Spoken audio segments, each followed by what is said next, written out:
Welcome to the Popcorn Wine Down with Tammy and Eddie. Grab your popcorn, pour yourself a glass of wine, and come hang out with us as we discuss the latest in movies, TV, and music.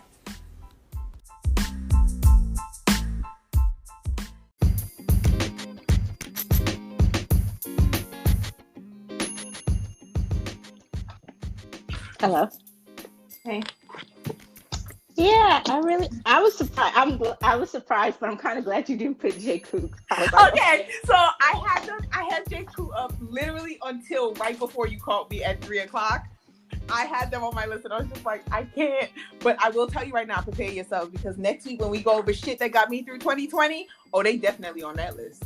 And I'm talking about it. But I was just like, I can't put them out like that right now. Okay. Yeah. Right. Okay, so wait, hold up. Oh, you missed one award too. What did I miss? Best villain. Oh, you know what? I'll go back. I'm gonna, because my villain. I'll tell you why. I know what it is. Okay. You Ready for what? To get the start one. The start. Oh, don't mention villain. We already missed that.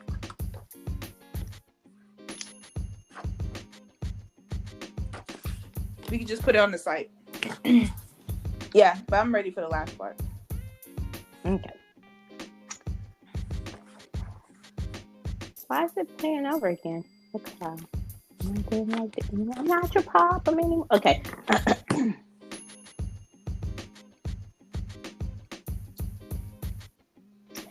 And 3, 2, 1. Let's get it.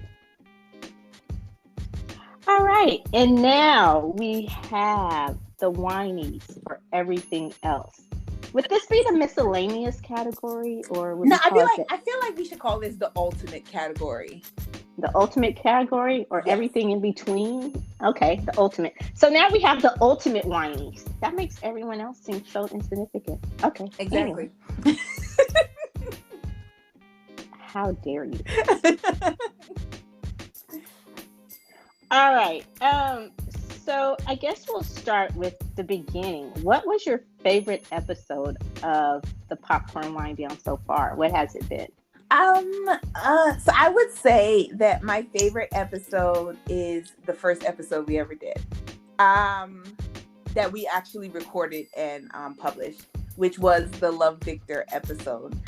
It's kind of like a little bit of nostalgia, right? Because that's where we officially got started. I mean, we did episodes before that, but yeah, Love Victor, because I can go back and be like, oh, this is where it all began.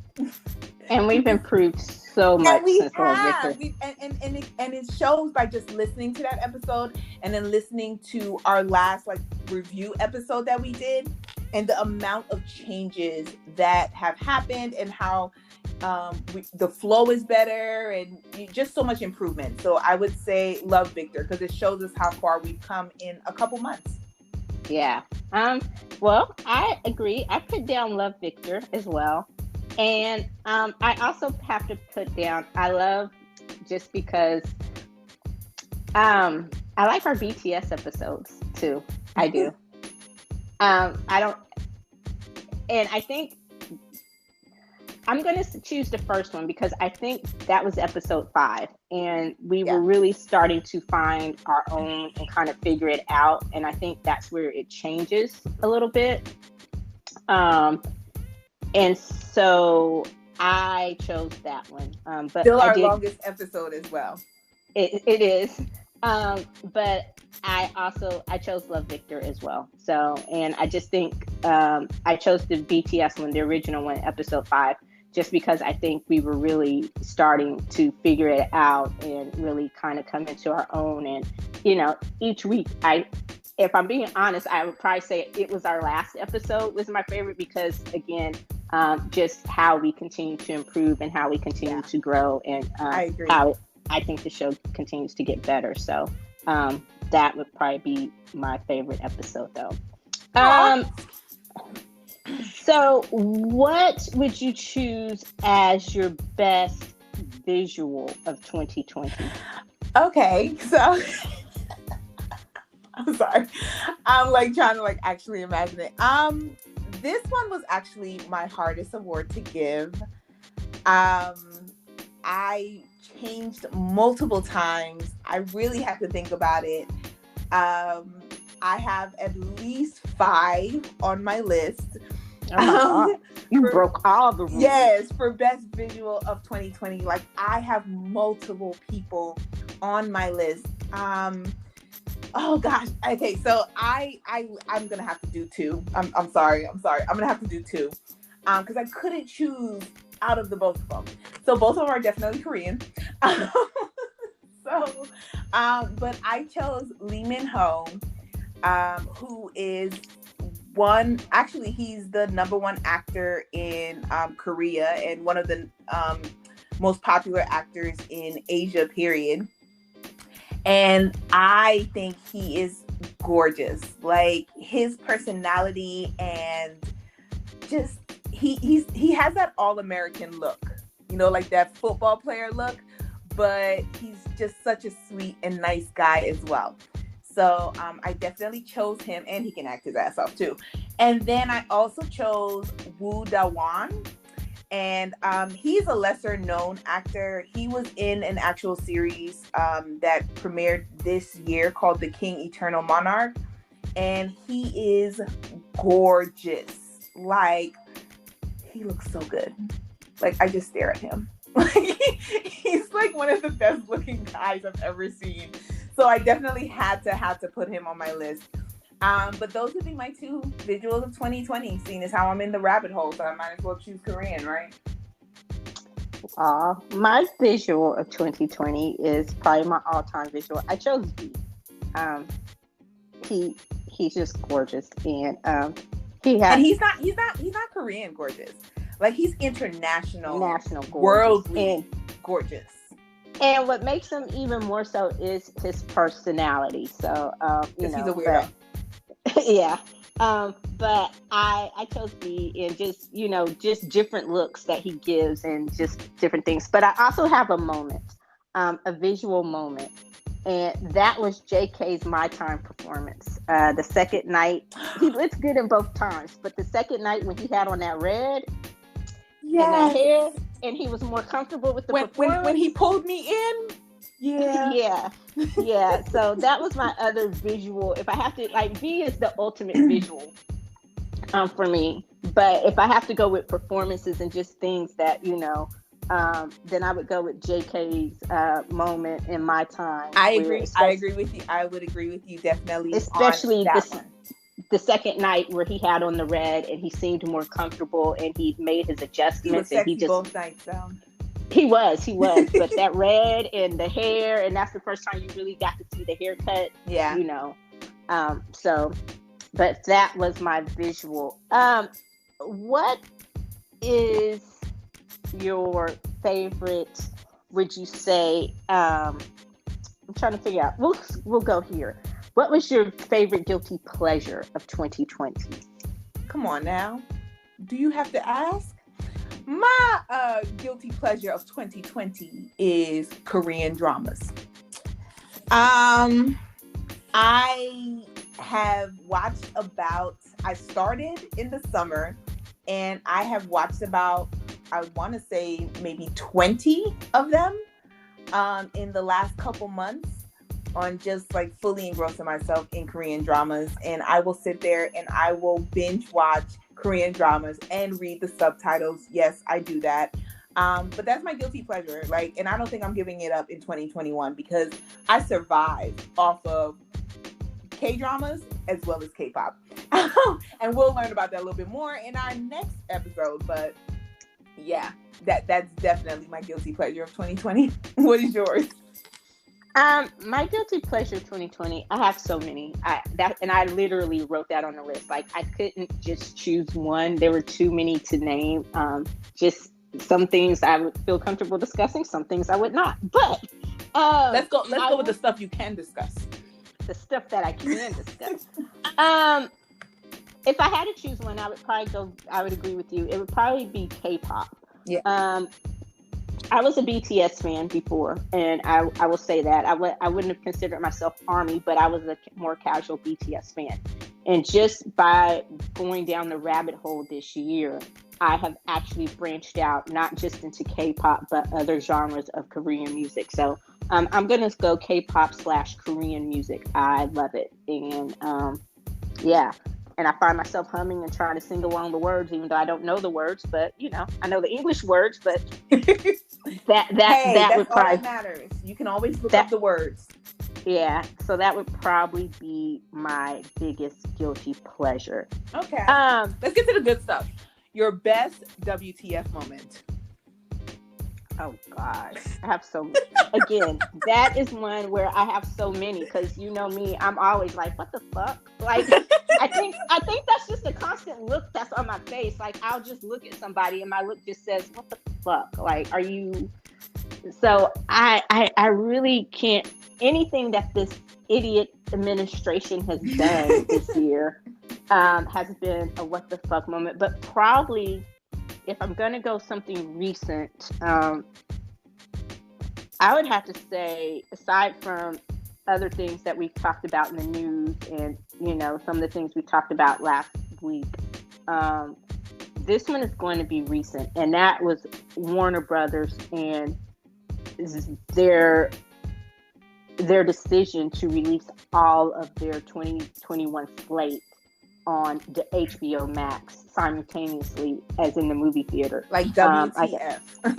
Yeah, like the more you read about it, the more you realize what the fuck were y'all thinking? Like the ramifications of that decision. Mm-hmm.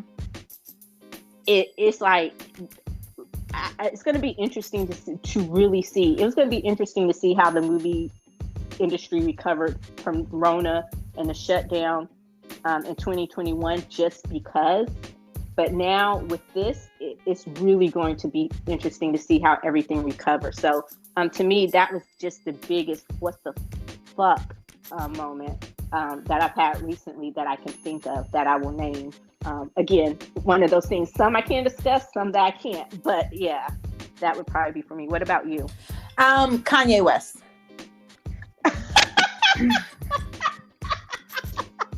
That is a good one. Yeah. Yes. That is the best WTF moment of 2020 is when Kanye West came out of his fucking mouth and said that he was going to run for president of the United States. And then acknowledged the fact that he was being used for taking the black vote away, and he still did it. But yeah, that was my like, what the fuck kind of like moment. Every time they did a news story about it, I just rolled my eyes and just shook my head and be like, this is some fucking bullshit. But yeah, definitely that was the moment. Kanye in 2020 has just been what the fuck. And sure. I know a lot of it back to back. And I know a lot of it has to do with the fact that he's bipolar, and I'm not downplaying that, but it gets to a point where it's like, he knows he has a problem. He's just not seeking to get the proper help for this problem. So, it's just like you have to acknowledge at some point he is cognizant of the fuck shit that he is doing. Mm-hmm. And he's making a choice as an adult not to get the help that he needs to make better decisions. Exactly. So, but yeah. And that kind of goes into my I don't care but I should moment. Uh-huh. Which is I don't care but I should care the fact that Trump got COVID. But I couldn't bring myself to actually give a fuck that he had COVID. And he just made it worse because he's an asshole. But yeah, that he definitely gets that award. Him and COVID gets that award for I don't care, but I should. You know what? I kind of have along the same lines. Like, I'm so over 2020.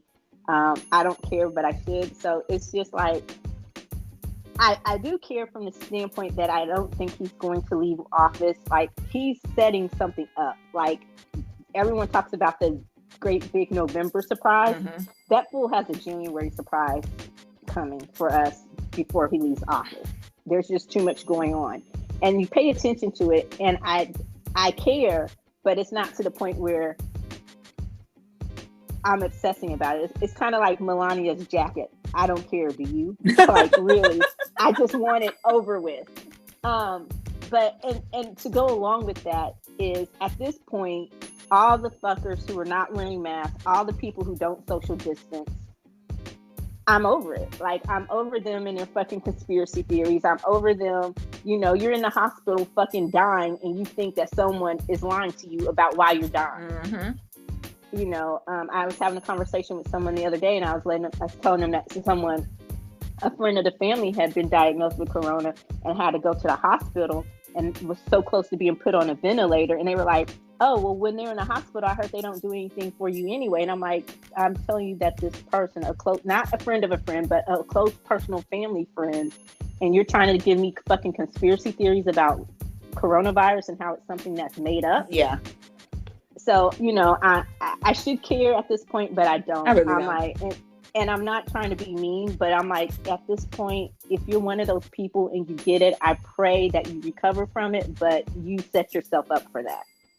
I agree. You know, I definitely. I mean, I'm not wishing any ill will on anyone. I don't want anyone to die from it. No, but at this point, if you get it and I'm not talking about the people who are in positions where they have to go to work and the front line workers and all that kind of stuff. I'm talking about the assholes who won't wear the mask, who don't think that it's real, and you know, those are the people I'm talking about. The conspiracy theories, the MAGAs, the whatever. Yeah, I'm over it. So.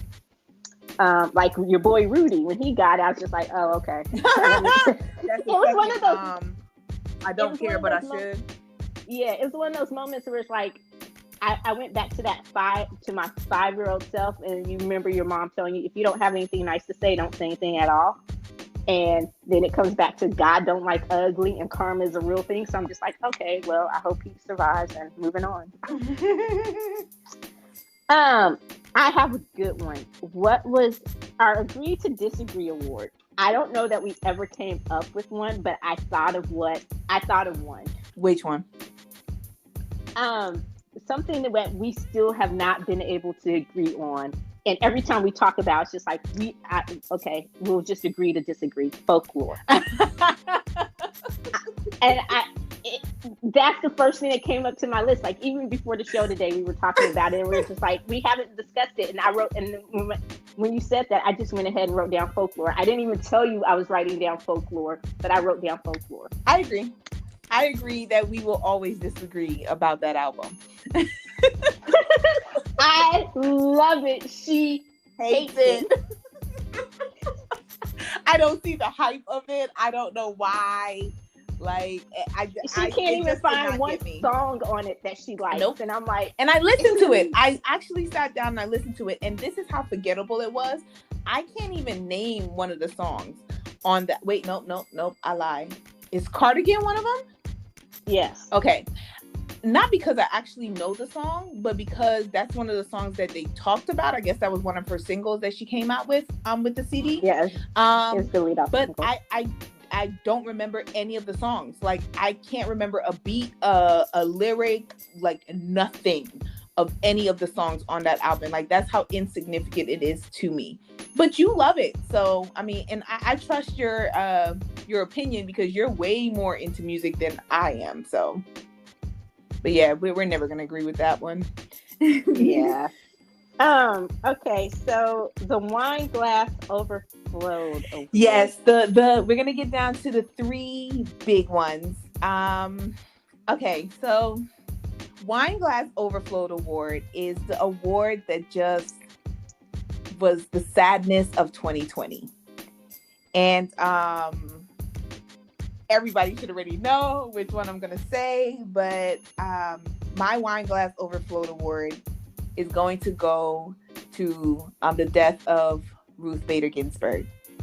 And really, really quick, just and the reason why is because I was good when we were talking on the phone.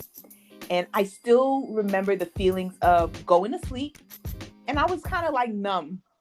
And then as soon as I woke up, I bawled my eyes out.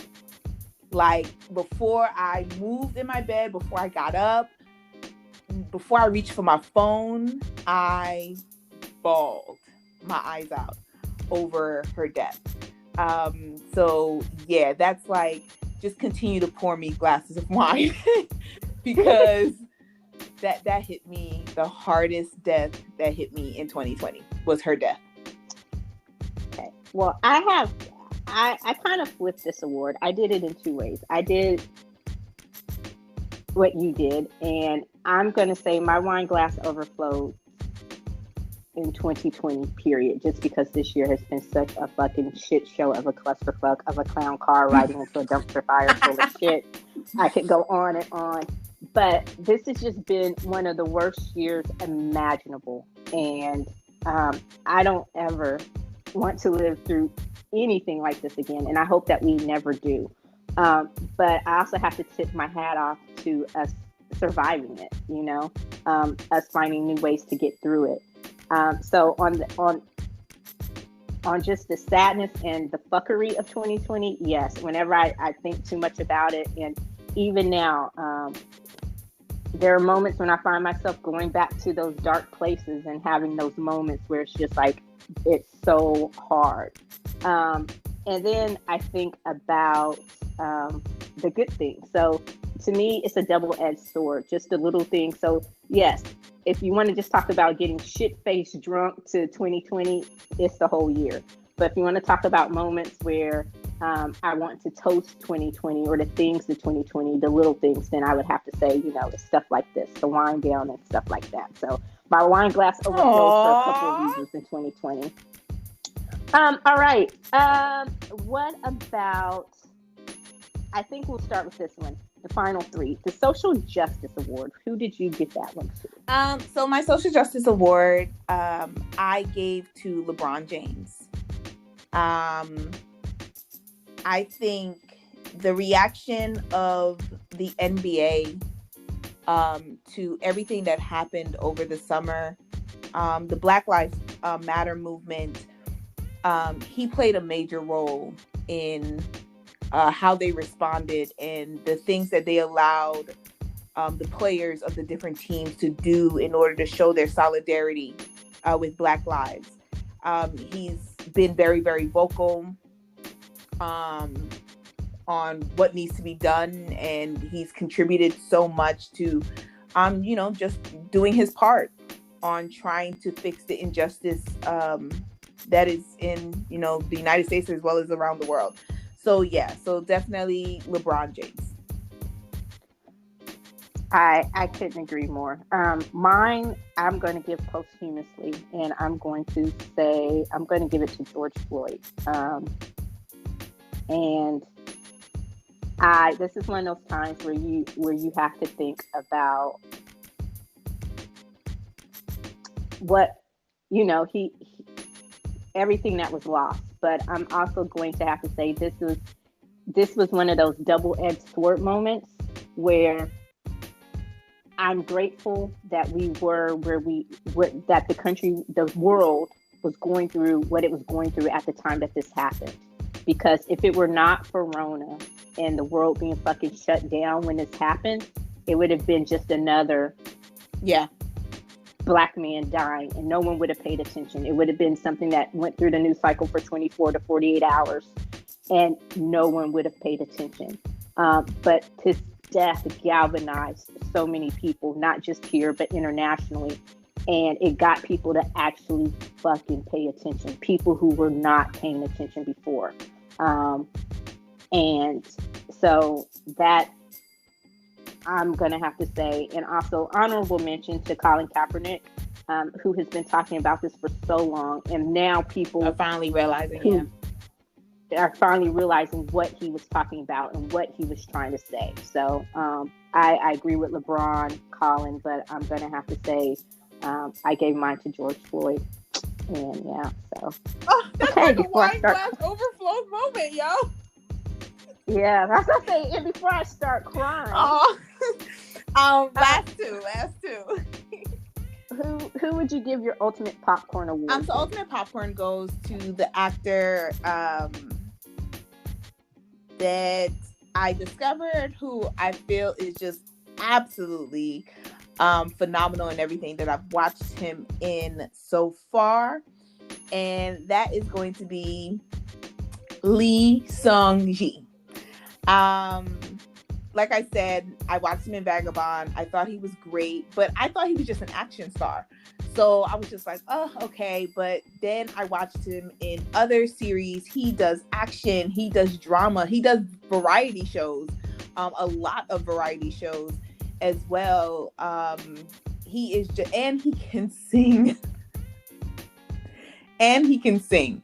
So he's just all around just absolutely phenomenal. So I gave him the ultimate popcorn award. Okay. My ultimate popcorn award is not going to an actor or actress per se, but I think she's done a great job of acting like, I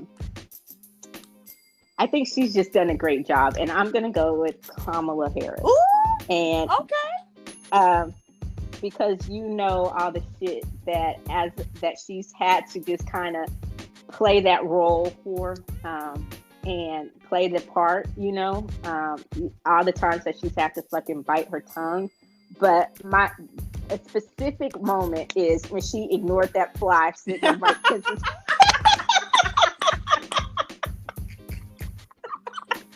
That was some acting. You know, like when you saw the little looks. Oh, it was just like, so you really just know, the whole debate that they had, and every time he would throw another lie at her, and her face was just like, bitch, if we were not on camera. Thank you. Like, oh, she was taming, she was keeping her inner black woman in check. Okay, she was keeping her in check because you know. And the times when she was like, I'm speaking, do you mind? Like, you know, like, and then, but I love when she cocks that head to the side and she just kind of does that little subtle neck roll. Like, yeah. So that was my ultimate popcorn award. Shout out to Vice President elect Harris on that one. So in our last award is the Popcorn Wind Down Achievement Award. Who are you giving that to? Go ahead, Eddie. Tell me who you got first. This is hard for me. There's been so many great achievements this year, and I want to keep it light. LeBron, a lot of people. But I'm probably going to copy off of Time. I'm going to copy Time. And I'm going to give it to those people, to President-elect and Vice President-elect Biden and Harris, just for, actually, you know what? I'm going to go back. I'm going to give it to the people. I'm going to give it to democracy. I'm going to give it to the people who got off their asses and who voted and who are giving us a chance to kind of restore some semblance of normalcy and hopefully to get better. So that is one of them, just from that perspective. But I'm also going to give it to No, you can only BTS. give it to one. You can only give it to one. You got to choose one. I'm giving it to BTS. Okay, so you taking it away from Biden and Harris? No, You got to choose one. It's the achievement award, Eddie. You have to choose one. You cannot give it to two people. Time gave it to two people. Well, they gave it to a team. So I'm giving it to a team. They're not a team. You're giving it to two groups. Well, here's how I'm doing it. One is for real life. The other is for entertainment. So Biden Harris gets it for real life, for keeping us sane and for saving our democracy and giving us hope. The Entertainment Achievement Award goes to BTS. There you go. And that's just because of all they've accomplished this year. And none of it was planned. From Dynamite to B to Life Goes On to all of that other stuff. So there you go. I'm going to shut up now because I know you're cussing me out. Who did you give it to? Okay, so I'm going to actually follow the rules on this one and say, like, the Popcorn Wind Down Achievement Award. Achievement, like, just hitting marks every single time. And I am giving it to BTS. Starting off the year with their performance in Grand Central Station, planning out their concert getting canceled because of the coronavirus, and still moving forward and hitting records through the whole entire 2020. Like, whether they were breaking their own records or whether they were breaking other people's records, they just was breaking records left and right. The Grammys, Dynamite #1, Life Goes On #1, Savage Love #1, just like everything. And even like their performances that they do in Korea. The fact of saying that they are the only group that has been able to perform in historical landmarks in South Korea is an achievement in itself as well. They got a law passed just for them. Okay. They are the biggest act in the world, and they deserve it all because they've worked their ass off for 7 years, and they're finally reaping all the benefits of everything that they sowed over those years. So they have achieved so much in just this 1 year, and I cannot wait to see what they achieve in 2021. All right. I couldn't have said it better myself. So thank you for recognizing my Entertainment Achievement Award. I ain't recognizing that. I will do. I get my own. I will do better. Next year, we are doing one person per award. I promise to try to do better. So thank you as always, thank you for joining us in this episode of the Popcorn Wind Down. Be sure to join us next week when we talk about the shit that got us through this shit show known as 2020. And until then, I'm Tammy. Bye.